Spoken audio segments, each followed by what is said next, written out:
Hi, I'm Dylan, and I'm the creative director here at Silicon Valley Orthopedics. And I'm Dr. Mossy Reynolds, orthopedic surgeon, sports medicine specialist, and co-founder of Silicon Valley Orthopedics. And today we're here to talk about the...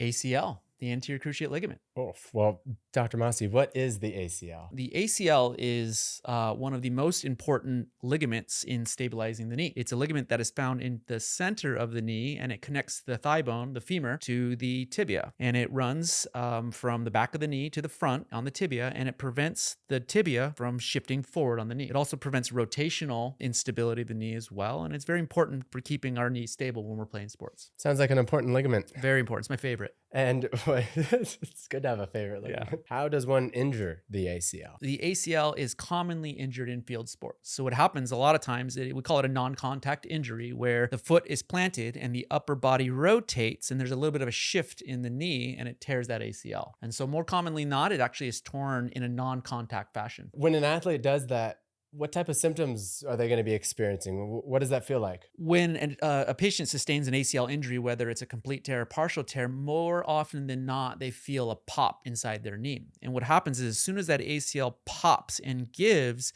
the femur will bang up against the tibia and create almost like a shift in the knee that is typically painful. And then the knee starts swelling up right away. So more often than not, patients have swelling, they feel a pop, and then they have difficulty putting weight on it. Sometimes they lose motion in their knee too, just because of the amount of swelling. How do you diagnose an ACL tear? More often than not, the athlete or the patient will go to like an urgent care or an emergency room where x-rays will be taken. And again, more often than not, they're negative. And so they'll come to the orthopedic surgeon for evaluation. When I see a patient after an ACL, again, they're typically very swollen. And usually their story tells me whether or not they have an ACL. But a lot of times at exam, I can actually feel the integrity of the ligament by performing an exam we call the Lockman. So we bend the knee at about 15 degrees and I pull on the tibia to try to stress or strain that ACL to see if it's loose. The other thing we can do is called an anterior drawer. We can bend and pull the ACL that way. Sometimes this is uncomfortable for the patient, but most of the time they don't typically feel it. And I got a good sense of whether or not the knee is stable with that exam. And further to look at it and also to evaluate other structures in the knee, we can get something called an MRI, which evaluates the soft tissue in the knee itself. So it sounds like a combo of physical exam stuff and a little bit of imaging.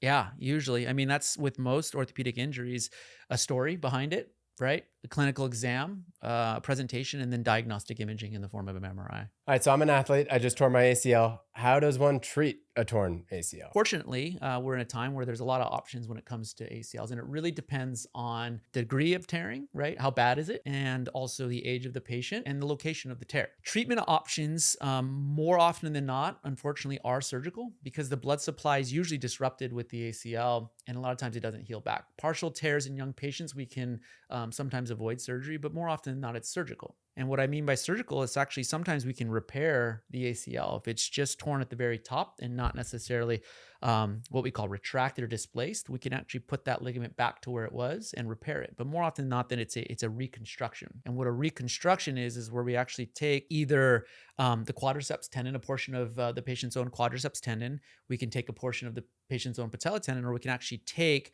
a portion of the hamstring tendon and reformat it such that we can put it in and implant it as the ACL. Oof, those surgeries sound pretty intense. What's the recovery look like after one gets one of these? Yeah, good question. It's not a small surgery, but at the same time, it's relatively minimally invasive. Small incisions, mostly arthroscopic, and we've become a lot more aggressive with regards to rehabilitation. If there's no other structures injured like the meniscus or the MCL, we're weight bearing right away, range of motion right away. We want to start physical therapy right away to increase quad strength, get the swelling out. Most of my patients are walking normally within a couple weeks, have full range of motion by 6 weeks, and are typically running by 2.5, 3 months with anticipated return to sport unrestricted in the 7, 8, 9 month window.